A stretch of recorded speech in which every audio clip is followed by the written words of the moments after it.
আসসালামু আলাইকুম রহমতুল্লাহ, কেমন আছেন? আশা করুন ভালো আছেন।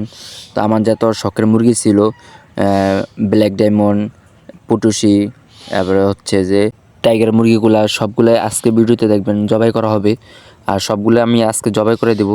এরা হালকা একটু ঠান্ডা লাগছিল, তাই এটাকে আমি জবাই করে দেবো। ইচ্ছাকৃতভাবেই জবাই করে দিতেছি। আর মেডিসিন খাবার এটা বাঁচানো সম্ভব ছিল।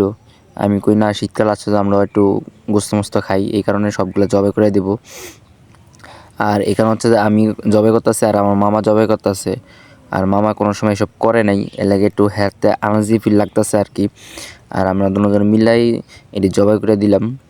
আর শখের জিনিস মানে জবাই করাটা নিজেতে অসম্ভব, মানে নিজে শখের জিনিসগুলো নিজে জবাই করাটা অসম্ভব, তাও জবাই করতে হচ্ছে। একটু অসুস্থ ছিল, না দিলে মারা যাইব। না ফালাই দেওয়ার থেকে জবাই করে খাওয়ানটা অনেকটা ভালো।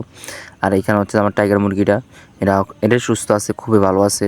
এটা জবাই করার একটাই রিজন হচ্ছে, একটাই কারণ হচ্ছে যে এরা এর আগে যে আরেকটা ছিল টাইগার মুরগি, দুইটা একসাথে আমরা লালন পালন করে অনেকটা বড় করছি ছোটোকাল থেকে, যেটা আপনারা প্রতিনিয়ত আপনারা ভিডিও দেখতেন বা অনেক ভিডিও দেখছেন, তাদের আপডেট দেখছেন। প্রথম ওইটা একটু ঠান্ডা লাগছিল, ঠান্ডা লাগে আমাকে অনেক দিন কষ্ট করে পালছি আমরা, এখন জবাই করে খেয়ে ফেলি। তো আমি জবাই করছি, এর একটু রাঁধছি আম্মু, অনেকটা স্বাদ হয়েছে।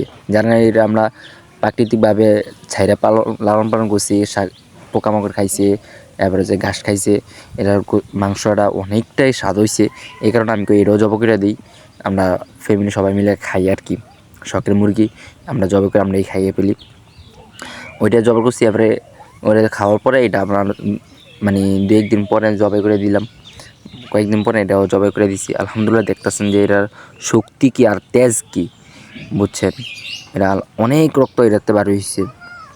এটার গোস্ত খাই আমরা বিশ্বাস, এটার ভালোবাসা আরও বাইরে গেছে, মানে এটার প্রতি ভালোবাসা একটু বাইরে গেছে, বা এটি খাওয়ার জন্য একটু হলাম। মানে গোস্তের স্বাদ তো এখন পাওয়া যায় না, ব্রয়লার মুরগি খাইয়ে এই মুরগি খাইতে খাইতে আমরা গোস্তের স্বাদ পাই না।